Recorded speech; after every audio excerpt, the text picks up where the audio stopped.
এখানে মুরগি, এই যে মুরগি এখানে, এই যে কুকুর।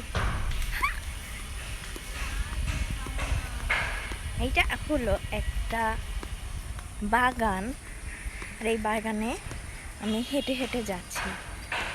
আর আমি একা নাই, অনেকজন বাগানে যে দেখতে পাচ্ছ কত গাছ এখানে, তাই না? একটু ভয়ও লাগে, যেহেতু কেউ নেই। ওয়াও, কি সুন্দর পাখির ডাক, তাই না? আমি তো বের হই না, বের হলে এরকম অনেক ভিডিও বানাতে পারি। আচ্ছা, আজকে আর ভিডিও বানাবো না, যেহেতু বড় হয়ে যাচ্ছে, অন্য দিন বানাবো। আর সবাই বলবা আমাকে কেমন লাগছে, ঠিক আছে? টাটা।